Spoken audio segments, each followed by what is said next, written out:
When you think of the Middle Ages, what comes to mind? Probably knights in shining armor, right? Epic battles, massive castles, but that's mostly the Hollywood version.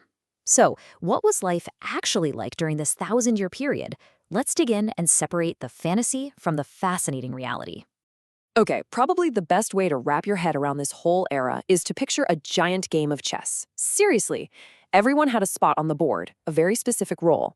You've got the king, obviously, the most powerful piece, and then way down at the bottom, you have the pawns. And that was pretty much everyone else, the peasants.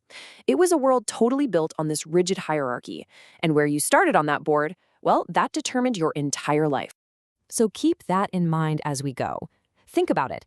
In this super-structured world of lords and knights and serfs, where would you have fit in? Which Keese would you have been? All right, so where does all this begin? Our story really kicks off back in 476 AD. That's the year the Western Roman Empire, well, it completely fell apart. And with Rome gone, Europe basically just plunged into chaos. I mean, law and order, gone. And out of that power vacuum, a brand new system had to rise up to create some kind of stability. And that system was feudalism. And this whole feudal system, it was really built on just two things, land and loyalty. Think about it. The king technically owned everything, but there's no way he could manage it all by himself.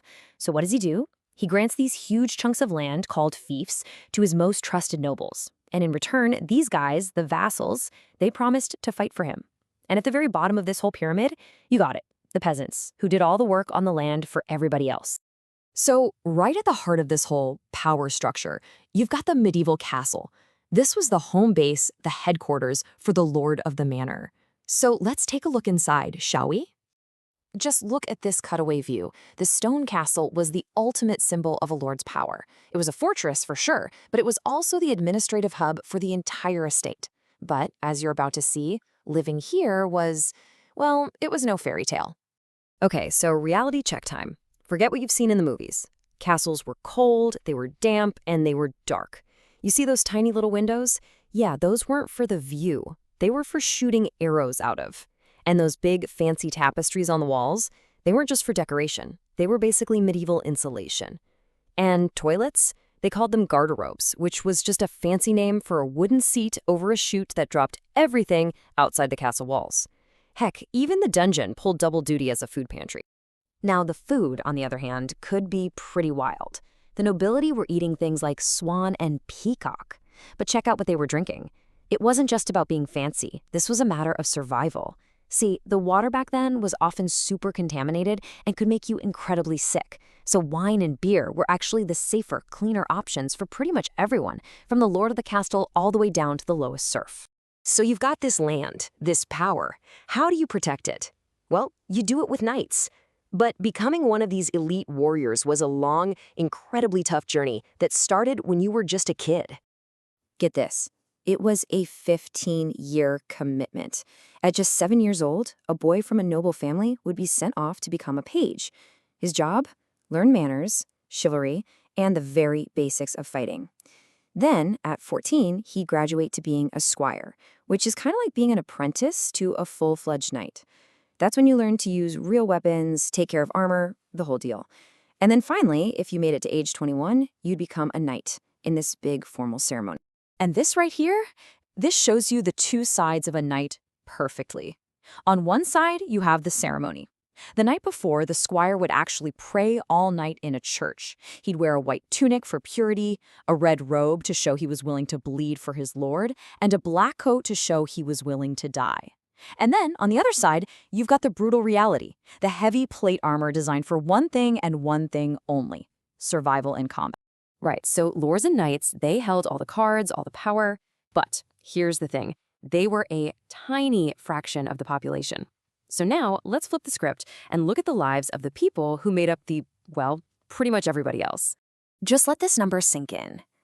A staggering 70%.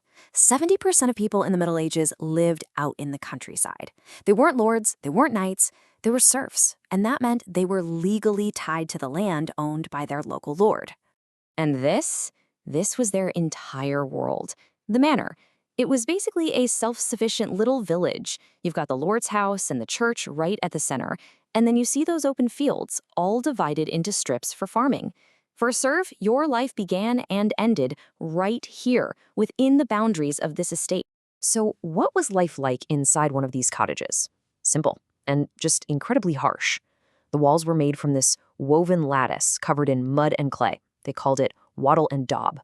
The roof, just straw.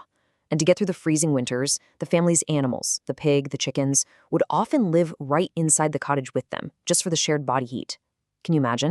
Yeah, a serf's life was all about obligation. They didn't pay rent with money. They didn't really have any. Instead, they paid in kind, which means they gave the Lord a share of their crops and worked his land for free. Their diet was mostly this thick veggie stew called pottage. They couldn't even leave the manor without the Lord's permission. But there was one tiny little loophole. If a serf could manage to escape and stay free for a year and a day, they legally became a freeman. And that idea of freedom, that's our bridge to the alternative to manor life. Because as the Middle Ages wore on, towns and cities started to pop up, and they offered a completely different way of life. Let's just put it side by side. A serf on the manor, tied to the land. A town dweller, free to travel. A serf paid their rent with crops and labor. In town, you paid with actual coin. And maybe the biggest difference of all, on the manor, the Lord was judge, jury, and executioner. But in the towns, people were often governed by their own councils and mayors. I mean, this was a radical new idea. And life in town was really organized around these things called guilds. If you were, say, a baker or a carpenter or a blacksmith, you belonged to your trades guild. And these organizations were kind of like part union, part watchdog group. They set fair prices, they made sure the work was high quality, and they even acted as a social safety net, taking care of a member's family if they got sick or passed away. They created a whole new kind of community and order. Okay, so whether you lived on a manor or in a town, order was a big deal. And it was maintained through a system of justice that was, frankly, incredibly harsh. But ultimately, this entire feudal world was about to be shattered by a force of nature it just couldn't control. For what they considered minor crimes, the punishment was all about public humiliation. You'd get locked into a pillory or stocks right in the middle of the village square. And everyone else, they could mock you, throw rotten food at you. The whole point was to shame you into following the rules. And believe me, it could get even more brutal. You had things like the scold's bridle. That's an iron cage locked onto a person's head to literally stop them from speaking. Or the dunking chair, which was used to repeatedly plunge someone into a freezing river. Justice was swift, it was public, and it was often really, really cruel. So this whole system, right, which had been around for nearly 1,000 years from the fall of Rome, it was brought to its knees in 1347. The Black Death. It just ripped through Europe, wiping out over a third of the population. And suddenly, everything changed. There weren't enough workers to go around. This massive labor shortage meant that the surviving peasants could actually demand lower rents, better conditions. The old feudal bonds were broken, and that paved the way for the end of the Middle Ages and the beginning of the Renaissance. You know, that world of lords and serfs, of strict order and obligation, it might feel like ancient history, but it really makes you wonder, doesn't it? Are those structures of power really gone? Or are we just living in a different version of the same old hierarchical pyramid? Something to think about.